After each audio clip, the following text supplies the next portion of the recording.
Mapigano makali kati ya Pakistan na Afghanistan yamezuka upya hii leo Jumatano, Oktoba 15 mwaka 2025 na kusababisha vifo vya raia wasiopungua 12 na kujeruhiwa kwa zaidi ya watu 100 kwa mujibu wa vyanzo vya Taliban vilivyonukuliwa na shirika la habari la Reuters. Mapigano haya makali yamesababisha uharibifu mkubwa, ikiwemo kuteketezwa kwa lango la urafiki, njia kuu ya kuvuka mpakani katika eneo la Chaman Spin Bodak, jambo ambalo limeathiri kwa kiasi kikubwa biashara na usafiri kati ya mataifa hayo mawili jirani.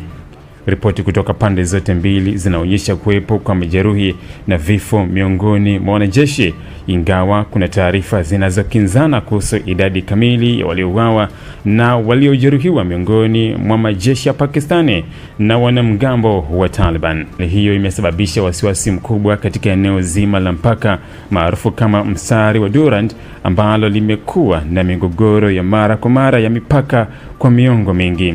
Waziri wa mambo ya nje wa Afghanistan, Amir Khan Muttaq, ambaye kwa sasa yupo ziarani nchini India, ametangaza kusimamishwa kwa mapigano kwa muda ili kutoa nafasi kwa kidiplomasia. Hata hivyo, ameonya kuwa iwapo njia za kidiplomasia zitashindwa, serikali ya Kabul haitasita kuchukua hatua nyingine kulinda maslahi yake ya kitaifa.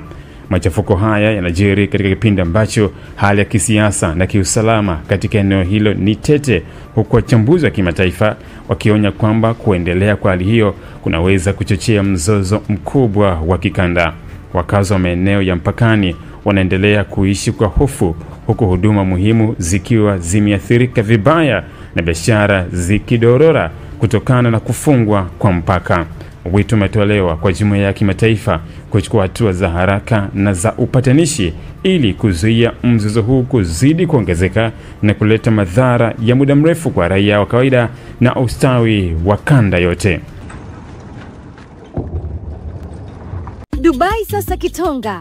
Safirisha mizigo kwa punguzo la bei, yani $350 tu kwa CBM. Ni kwa bidhaa za toy, pochi, viatu na vifaa vya simu. Kilimanjaro Star Cargo, Simba Bahari.